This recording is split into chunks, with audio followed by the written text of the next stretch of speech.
Hi, within this lecture, we're going to install Windows as a virtual machine in our host machine using VirtualBox. So maybe right now you're thinking, I'm already using Windows, do I have to install Windows 10 as a virtual machine? Yes, you have to, because we're going to use this virtual as a victim machine. We're going to attack to that victim machine. We're going to perform some attacks, do some backdoors, trojans, man-in-the-middle attacks, and everything that we're going to learn in the following sections. So it's better to have this virtual machine in our own ethical hacking lab, do it in a safe environment. Okay? So right now I'm going to open my browser one more time and go to google.com because I'm going to search for Windows 10 VirtualBox virtual machine. Okay? If you click enter, it will take you to a website called developer.microsoft.com. So yes, Microsoft actually provides us this opportunity to work with virtual machines of Windows. So if you click on this link, and I will share this link in resources as well, it will ask you to select the virtual machine. So I'm going to select MS Edge Win 10. So I'm going to work with Windows 10, and it really doesn't matter. Some people ask if they can work with Windows 7 or Windows 8. Yes, you can, because we're going to use this as a victim machine. As I said before, it really doesn't matter as long as it's a Windows in order to make our attacks more realistic. And you're going to have to choose a platform next, and our platform, as you know, is the VirtualBox. If you're using VMware for any reason, you can choose it to do so from here. After you do that, just click on this download zip, and this is again a little bit big, like 4 gigabytes, then it's going to take some time. I'm going to stop this again because I have already downloaded it before. In order not to make you wait, I'm just going to show you how to install it. And again, I'm going to import an appliance from here. You can do it in the Windows machine as well. Just click on here and go to the downloads or wherever you may want to download it. Okay? And if it's a RAR or zip file, you may want to extract it. Okay? Because we need the OVA file, not the .zip file. You may use WinZip or WinRAR in order to extract it. Later on, double click on this OVA file and hit continue. I'm going to say import again because, as we have seen in the previous lecture, VirtualBox gives us the opportunity to change the settings later on in VirtualBox. So wait until it's imported and come back. Once it's imported, select the newly imported virtual machine from here and click settings. And we're going to do the same settings like in the previous lecture. So you may want to change the name from here, and you have to choose Windows 10 64-bit. Then in the system, you have to allocate the RAM one more time. And Windows requires more RAM than Kali Linux, obviously. The default RAM, suggested RAM, is 4 GB for me. But remember, you have to use the Kali Linux and Windows and your own host machine at the same time during this course. So you have to optimize these values one more time. Since I'm using 8 GB of RAM, I'm going to change this to be 2 gigabytes. And Windows requires at least 2 gigabytes. Okay? So this will be a little bit hard to run, but it will run. It won't kill me. And in the processor, it may require 2 CPUs, so I'm going to leave it as that.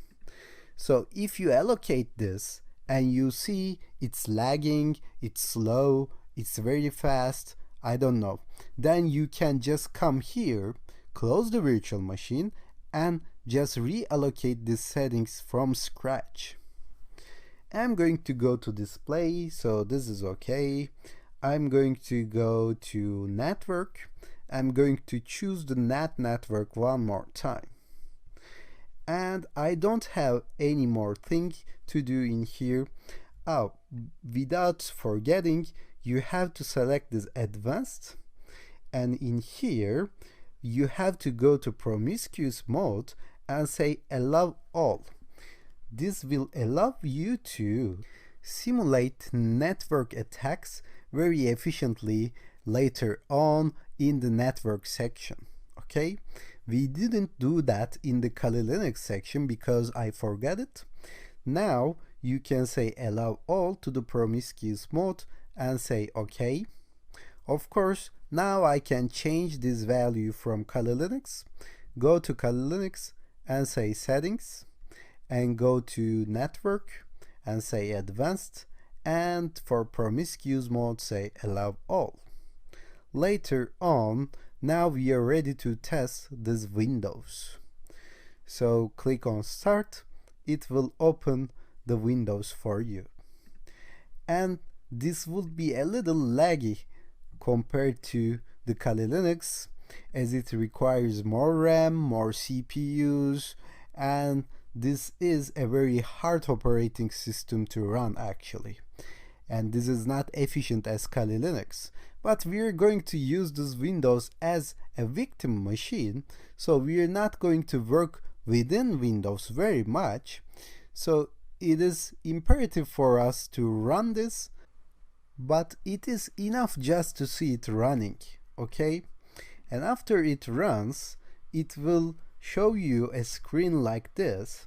And remember, sometimes it takes time for Windows to adjust the settings. So when it's opened, you may want to just take it to the full screen and then go back and then take it to the full screen to make it adjust one more time. So when it's opened, it should ask you a password. But if it's not, it means that it will ask you for a password when you reboot it, when you close it and open it one more time. And you may get the latest password from the Microsoft website that we have downloaded.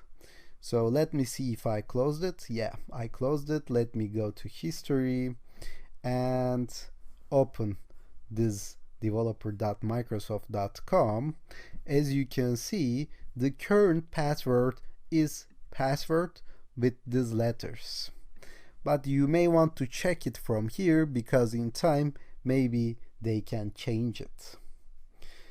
And sometimes in the first run it doesn't ask for a password, but later on it asks. Okay, now it's opened for me and it didn't ask for a password because it was the initial run. Let me try to make this into full screen. As you can see now, it doesn't work in full screen. In order to make it compliant, you may want to right click on here and say display settings, and within the display settings you can increase the resolution, okay, like to this one, and it would be better, and say keep changes.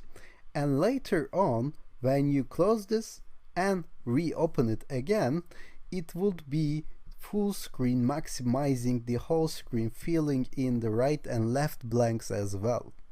But it will take for some time for Windows to adjust this. And I generally change the firewall and security settings within Windows as well.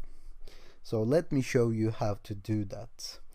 And if you're using Windows, you may know actually how to do that, but you can click on this start here and search for settings, okay, and go to settings, and within the settings you can change anything you want, like language, personalization.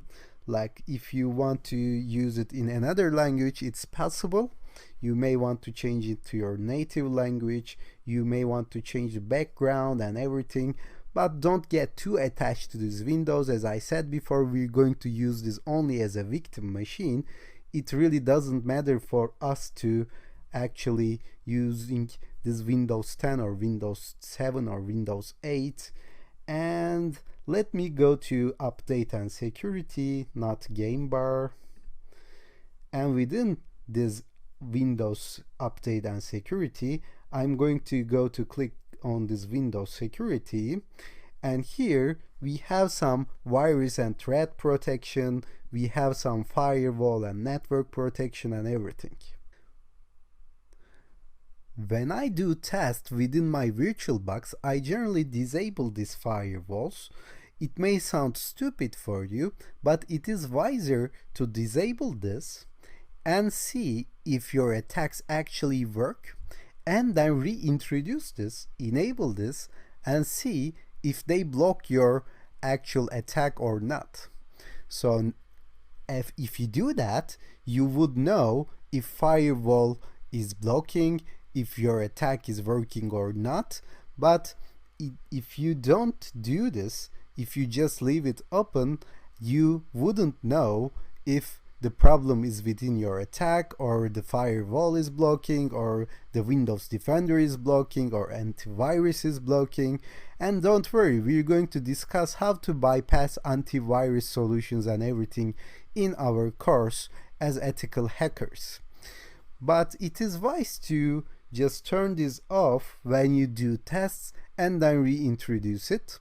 Maybe if you find that stupid, then you can leave it on as well. It won't affect our attacks very much during this course. But I'm going to go and turn off this firewall anyway, okay?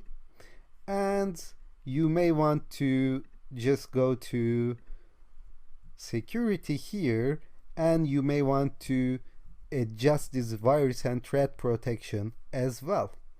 So right now we don't have any antivirus on our Windows, and we don't have any active scan running right now. But you may want to click on here, and you may want to turn this off as well.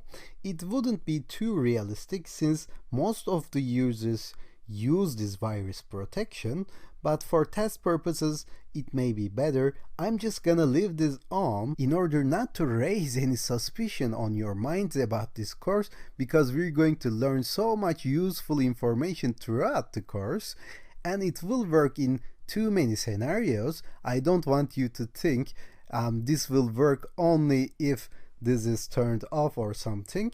I'm going to leave this on, but I turned off the firewall. It really doesn't matter, because if there comes a time when if we need to turn the firewall on or turn the virus off, then we're going to do it together later on. So if you have seen this, if you have successfully started Windows, then it's okay for you to close this right now and say power off the machine. So we're going to stop here, and within the next lecture we're going to see some feature of VirtualBox called snapshots, which will give us chance to create save points in our virtual machines.